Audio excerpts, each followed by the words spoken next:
Can't keep my hands to myself. Think I'll dust them up, put them back up on the shelf, in case my little baby girl is in need. Am I coming out of left field? Oh, I'm a rebel just for kicks now. I've been feeling it since 1966 now. Might be over now, but I feel it still. Oh, I'm a rebel just for kicks now. Let me kick it like it's 1986 now. Might be over now, but I feel it still. Got another mouth to feed. Leave her with a babysitter, mama call the grave digger. You gold jewelry shining so bright, strawberry champagne on us. Lucky for you, that's what I like, that's what I like. Sex by the When I met you in the summer, took my heartbeat a song. We found love as the leaves turn brown, and we could be together, baby, as long as skies are blue. You act so innocent now, but you lied so soon. When I met you in the summer. E aí, tudo bom? Estamos aqui ó, no centro de Cascais e olha que doido. Tava andando na rua, um montão de folha seca e comecei a ficar um pouco nervoso. Poxa, o verão tá passando e a gente tem que aproveitar essa época para fazer um monte de coisa. E uma dessas coisas é passear ali no calçadão, tranquilo, de bermuda, de camiseta, curtir um pouquinho as praias, sentar para tomar uma imperial. Desde aqui da Praia da Ribeira, essa aqui que é a conhecida Praia dos Pescadores, até a Praia da Azarujinha. E é isso que eu vou fazer agora e você vai junto comigo.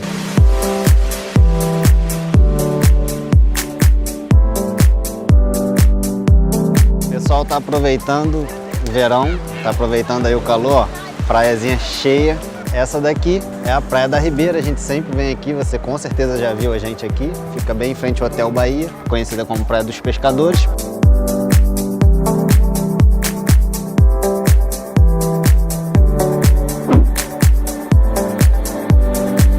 Essa daqui, olha, é a Praia da Rainha. Fica aqui também no centro, pertinho aqui da Praia da Ribeira. E ela é pequena, mas é isso que é o charme dela. Ela é bem bonita. Então bora lá pra próxima, vamos correr.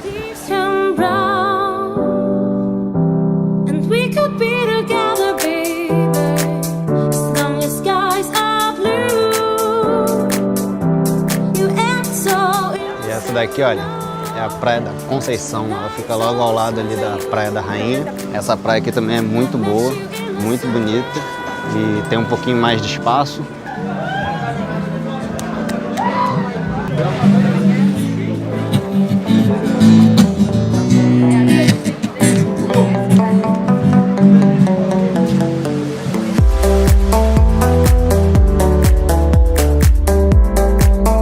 Quero aproveitar aqui ainda o pôr do sol, então eu tenho que ser muito rápido. Acho que já devem ser quase 7 horas da noite, porque o sol ali já está começando a querer descer. E a minha missão é conseguir fazer esse percurso aqui e ainda sentar para tomar uma imperial.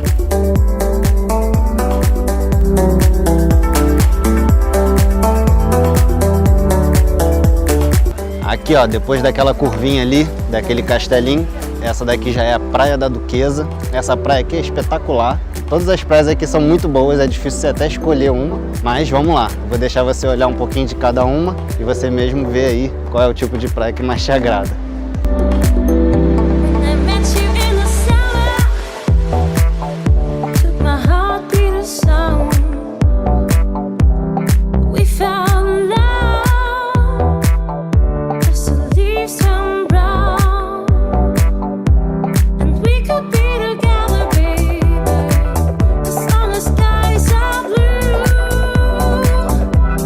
Essa aqui é uma piscina natural, mas está ali com a maré um pouquinho alta, então não dá para ver muito bem, mas aqui é muito legal também de vir.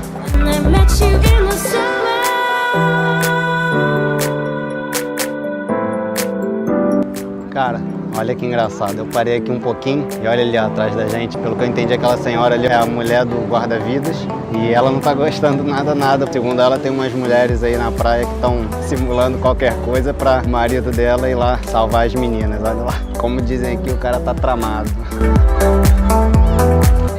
E você que já conhece aqui o caminho um pouquinho deve estar pensando aí, pô, não vai dar tempo de ir lá, mas você com certeza não contava que eu estaria de skate.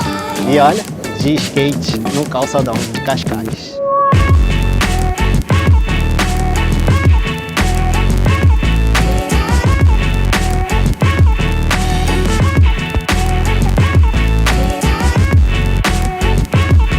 E aqui, pelo que eu entendo, já é um pouquinho da Praia do Tamariz.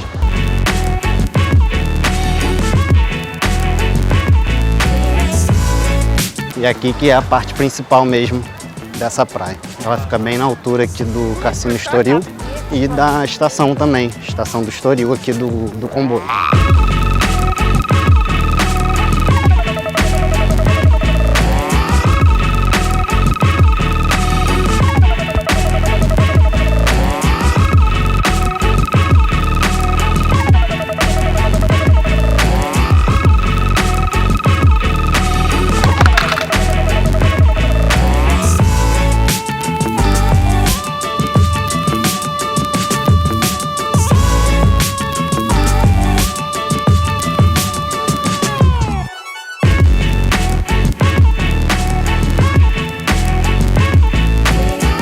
Essa daqui é a Praia da Poça, ela fica na altura já de São João do Estoril, aqui também praticamente na estação do comboio.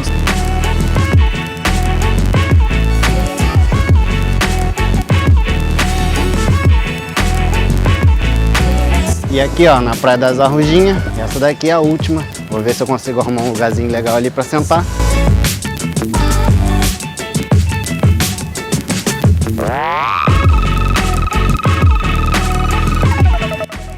Um pontozinho aqui especial pra gente fazer esse vídeo, tomando aqui ó uma Imperial, e eu vou deixar você ver a vista aí ó, só pela lente do óculos, tá bom?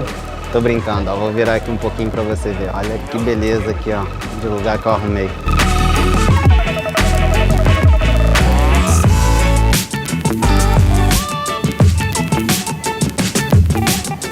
Como você pode ver aí no final do vídeo de Óbidos, as estradas daqui de Portugal são lindas, principalmente essas estradas um pouco mais auxiliares, acho que não são as principais, que você consegue ver um pouquinho as cidades. Existe a expressa para Óbidos, por exemplo, que a gente foi, só que eu preferi ir pela uma auxiliar, primeiro porque nosso carro é um carro pequeno, e segundo porque eu queria conhecer um pouquinho ali por dentro. E foi bem agradável, deu para conhecer alguns pontos ali bem interessantes, ver um pouquinho da cara das cidades no caminho. Fiz a configuração no GPS para estradas sem pedágio e ela me levou por aqueles caminhos lá e eu fiquei bem satisfeito. Demorou um pouquinho só mais, eu economizei dinheiro, consegui ir bem com um carrinho pequeno e acabei conhecendo alguns pontos ali bem interessantes. Eu fiz uma simulação de 3 trechos de valor de pedágio, só para você ter uma ideia. Se você for daqui de Cascais para Lisboa, por exemplo, você vai pagar R$ 1,35. De Cascais para Albufeira, você vai pagar cerca aí de 20, 22 euros.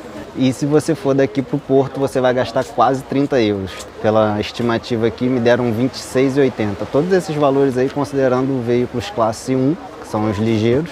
E essas estimativas aqui eu tiro por um aplicativo que se chama Via Michelin. Além dele te dar o custo aí de pedágio, das portagens, né, como chama aqui, também te dá uma estimativa de custo de combustível, te dá indicações de hotéis e de restaurantes bons, além de alguns pontos turísticos.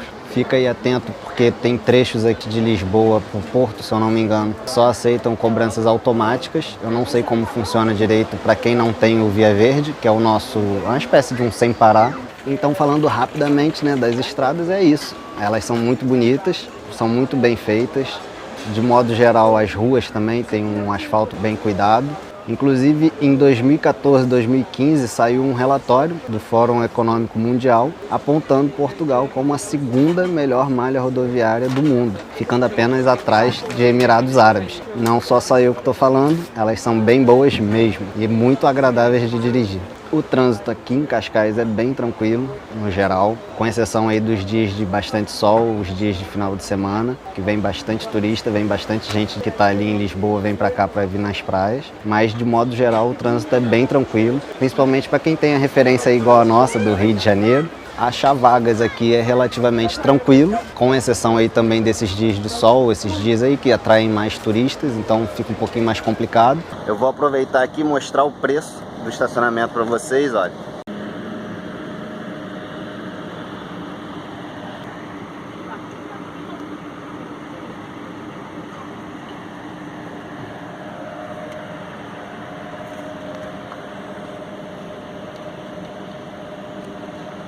E você reparou ali, ó, escrito Zona E.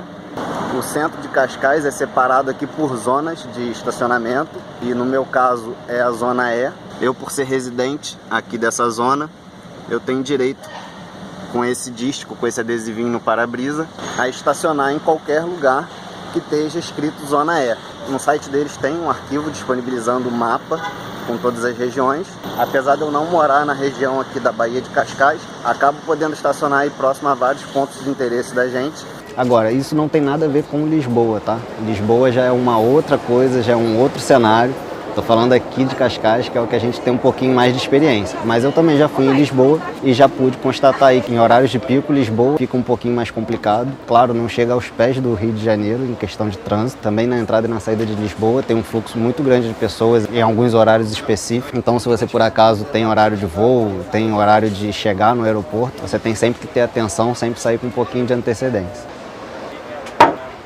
E não é porque o trânsito é tranquilo que dirigir é tranquilo. É diferente uma coisa da outra. Dirigir aqui não é tão tranquilo quanto possa parecer. Veja bem, eu não estou querendo fazer nenhuma comparação de Portugal com o Brasil. Esquece o Brasil, não estou comparando nenhum lugar com o outro. E também não estou querendo criticar ninguém, tá bom? Bastante gente aqui que segue a gente no canal é daqui de Portugal. Eu também já sou aqui de Portugal, então eu não estou criticando as pessoas que são daqui, mas o que eu achei foi que as pessoas aqui andam muito em cima, ficam muito perto uma das outras, correm muito. Então eu achei um pouquinho de falta de prudência, tá bom? Não é nenhuma crítica, não é nada para criar polêmica, é só o que eu achei.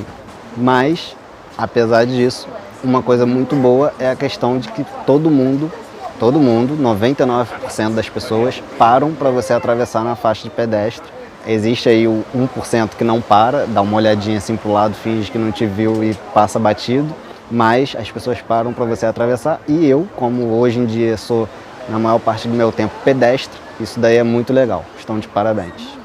Eu estou começando a reparar, mas não sei se é verdade, mas eu tenho reparado isso aos poucos, pelo menos aqui na Marginal, que é um caminho que eu faço toda semana indo pro futebol, eu já notei que se você estiver um pouquinho acima da velocidade permitida, o sinal fecha. Se você estiver na velocidade normal e o sinal estiver até fechado antes de você chegar, ele acaba abrindo. Sinceramente, não tem como confirmar essa informação, mas eu acho que eles funcionam assim. Se você aí na sua cidade não está acostumado com rotatórias, então começa a praticar, porque aqui tem muitas rotatórias, muitas mesmo. Só para você saber em que ponto eu tô, que é realmente muito legal, é aqui entre a Praia da Poça e a Praia da Azarujinha. Uma vista aqui espetacular. E vamos falar um pouquinho sobre o carro, como é que foi a nossa experiência aqui comprando o carro, como que a gente procurou, como que a gente comprou, como que a gente pagou. Primeiro você tem que entender bem uma coisa em relação ao que eu penso. O que eu penso é o seguinte, uma coisa é o que você tem aí agora, ou no meu caso o que eu tinha antes de vir para cá. O que você sai daí achando que você vai chegar aqui e vai querer, o que na verdade você começa a querer depois de ter chegado aqui e ver, e o que é o mais importante, que é o que você realmente precisa, aquele tipo de carro que você realmente precisa. Só para você ter uma referência do que eu tô falando, eu tinha um Mitsubishi Lancer, inclusive já fui assaltado com ele, já me roubaram ele lá em Niterói. Eu saí daí achando que ia chegar aqui e não ia querer ter carro. Todo mundo já deve saber disso, que eu não planejei ter carro aqui, inclusive por isso que eu vim morar no centro de Cascais. Depois de um tempinho aqui, você fica abismado com a quantidade de Mercedes, BMW, só carrão. Hoje aqui é o dia das festas do mar. Tá com um trânsitozinho aqui, tá legal para mostrar para vocês aí os carros que passam aqui nas ruas.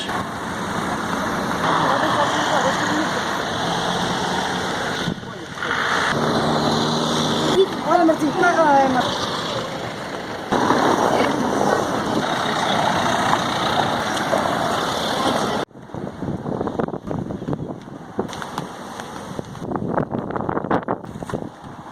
você fica com vontade de ter um carro bom, um carro legal, até por causa da segurança aqui.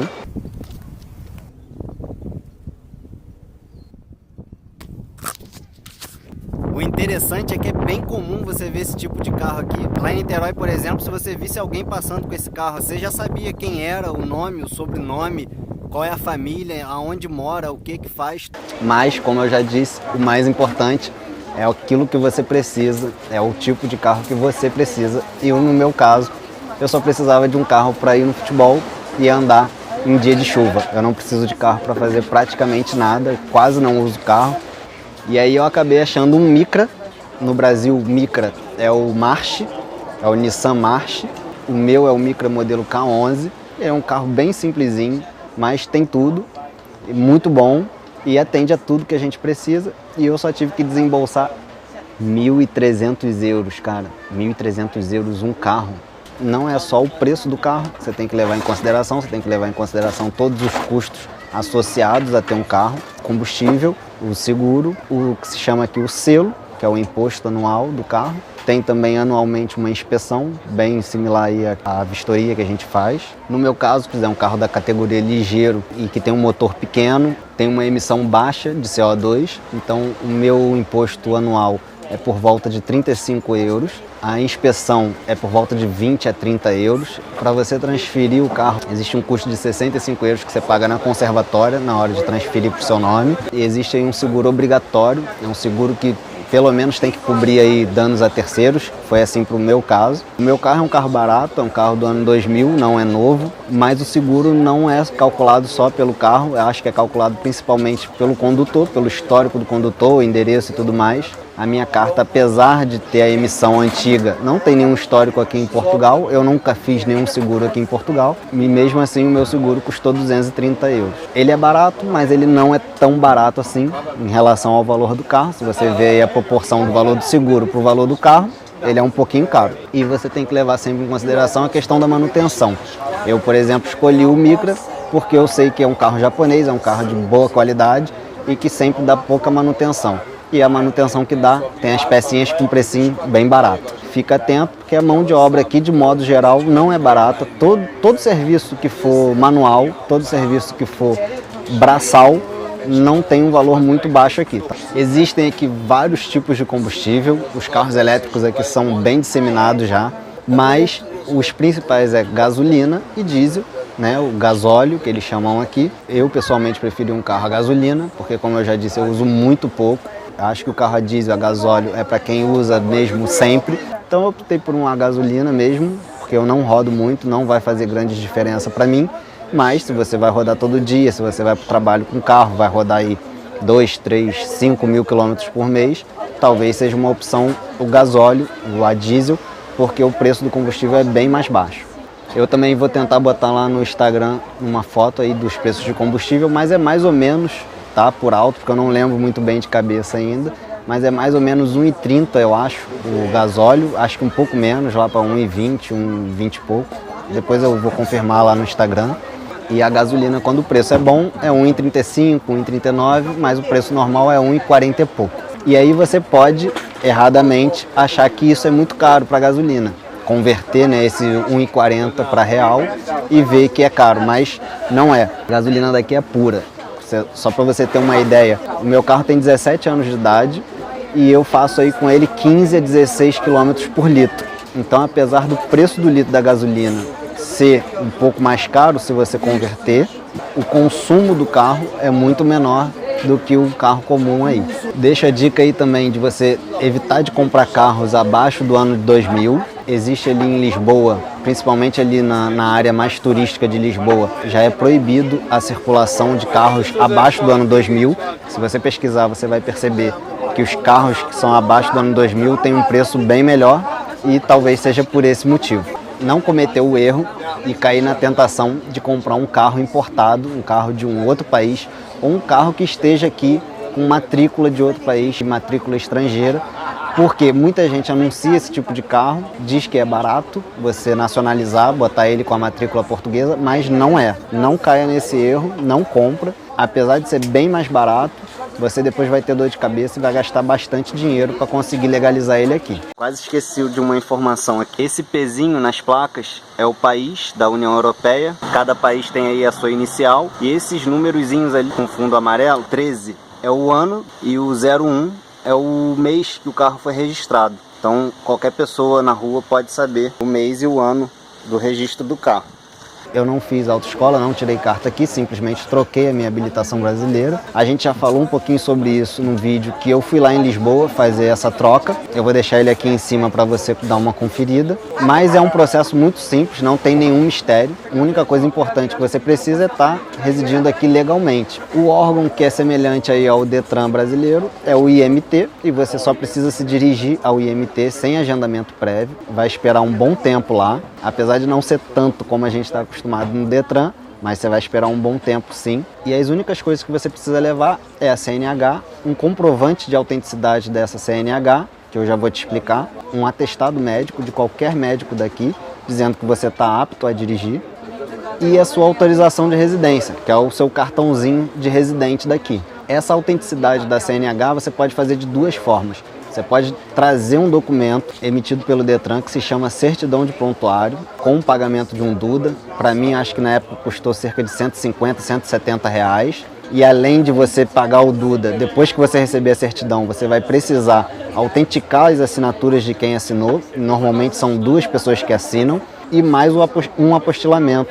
E a outra opção que você tem para isso, e que eu acho muito melhor, é você simplesmente agendar no consulado brasileiro aqui e eles emitem um documento atestando a autenticidade da sua CNH. Não foi o que eu fiz, foi o que eu acabei descobrindo depois e quase fiz, porque a minha certidão de prontuário estava para vencer, mas se eu soubesse dessa informação, eu não teria trazido e teria feito a autenticação aqui pelo consulado. Porque essa autenticação custa aí coisa de 15 euros, 20 euros, e é muito mais simples, você não precisa ir depois autenticar a certidão, não precisa pagar Duda, não precisa fazer solicitação, depois ir lá buscar. É um processo bem mais simples e custa muito menos.